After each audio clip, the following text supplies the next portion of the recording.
What if I told you your blood pressure problem may have nothing to do with salt and everything to do with 10 minutes your body is begging you to use differently every morning?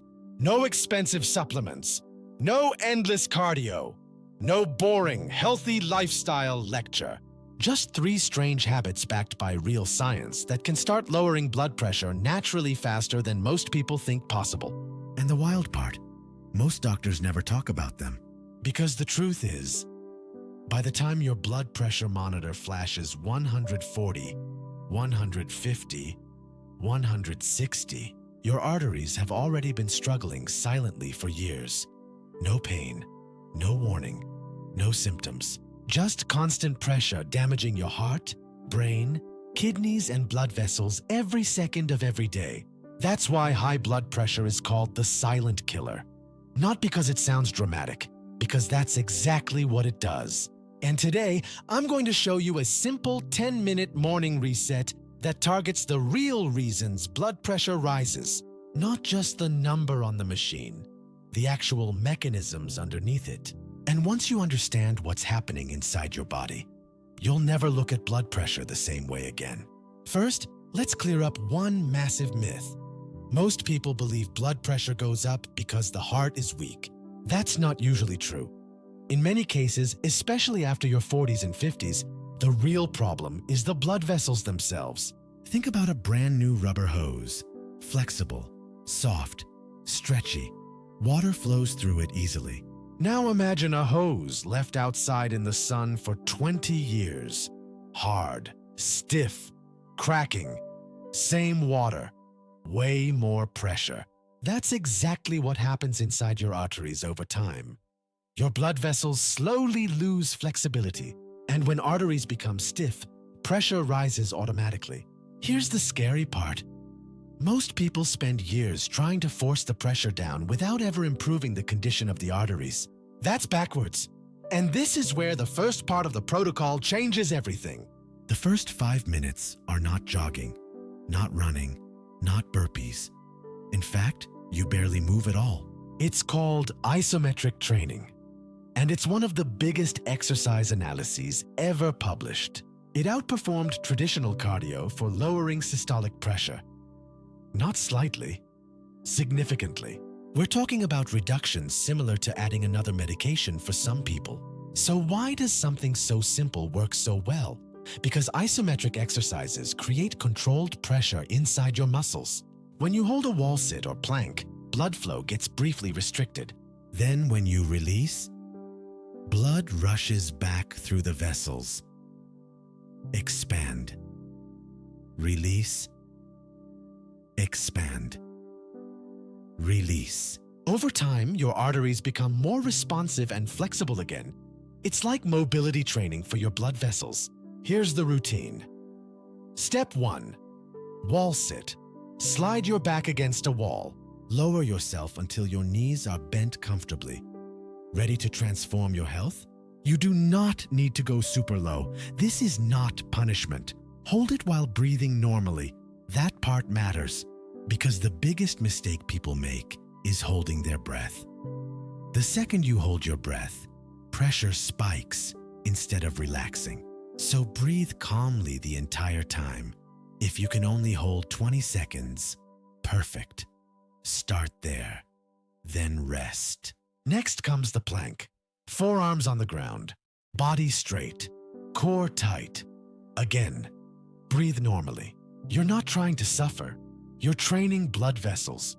And here's something most people notice after just a few days. Their body feels calmer afterward. Not exhausted, not drained. Calm.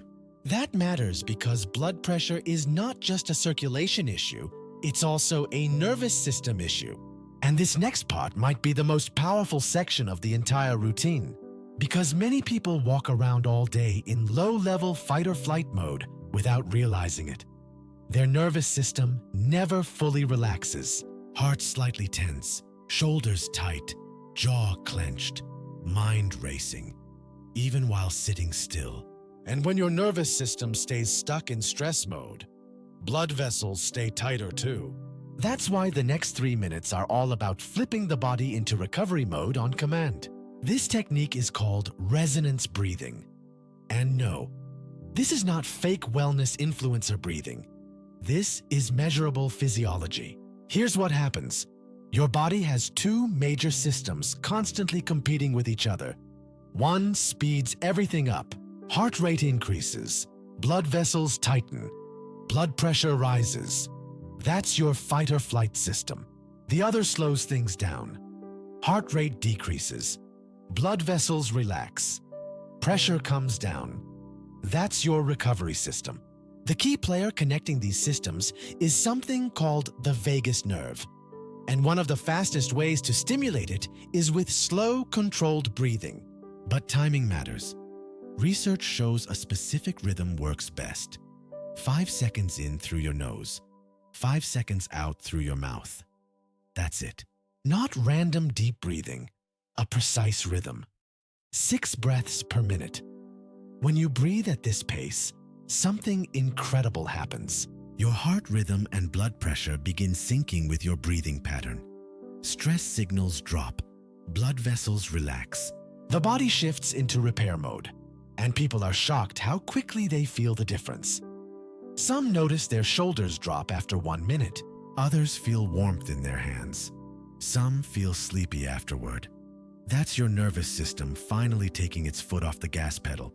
Try it sitting upright, feet flat on the floor, eyes closed if possible, and for just 3 minutes.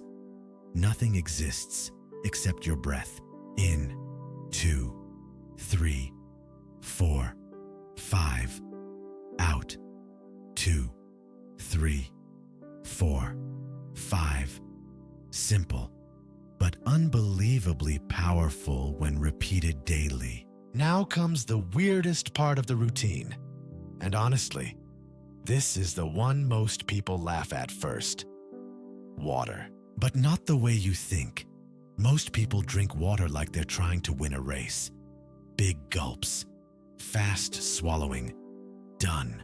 But your body reacts very differently to rapid intake versus slow intake, especially when it comes to stress signals and circulation. Here's the issue. Mild dehydration thickens the blood slightly. When blood becomes more concentrated, vessels compensate by tightening. And tighter vessels mean higher pressure. The crazy thing is, many people are dehydrated without realizing it, especially if they drink lots of coffee. Forget water during the day, or simply stop feeling thirsty as strongly. So the final 2 minutes are about restoring hydration slowly and deliberately. Not chugging, sipping. Pour a glass of water, then take small, slow sips every few seconds. That slow pace helps maintain the relaxed nervous system state you just created. Think of it like sealing the effect into your body. This combination matters. First, you improve vessel flexibility. Then you calm the nervous system. Then you stabilize hydration and circulation. 3 systems, 1 sequence. And this is why consistency beats intensity every single time. Because blood pressure doesn't improve from one perfect day. It improves from repeated signals over weeks. Your body adapts based on what you repeatedly tell it to do. Now here's where most people fail. Not because the routine doesn't work, because they make it too hard. They start with unrealistic expectations. Day 1, I'm doing 2-minute wall sits. Day 2, legs burning, body sore. Routine abandoned. Don't do that. Start embarrassingly small if you need to. 20 seconds, 30 seconds, 1 minute. The goal is not proving toughness. The goal is building consistency, because consistency changes biology. And there's another mistake people make constantly. They wait for motivation. That's a trap. Motivation disappears. Systems stay. So instead of willpower, attach this routine to something you already do automatically. After brushing your teeth, after making coffee, before checking your phone. Same trigger, same routine, every day. That's how habits become automatic. And here's something else important. Do not obsess over immediate results. Blood pressure naturally fluctuates. Stress, sleep, caffeine, poor hydration, even bad news can temporarily raise it. What matters is the trend over time. Weeks, not hours. And the people who usually see the best improvements are not the extreme people.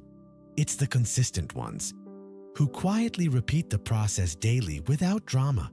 Now, let me say something extremely important before we continue. None of this means medication is bad. If your doctor prescribed medication, do not stop taking it because of a YouTube video. That would be reckless. Lifestyle strategies and medical treatment can work together. In fact, that's usually where the best outcomes happen. The goal is not choosing one side. The goal is helping your body from every angle possible. Ready to start your reset?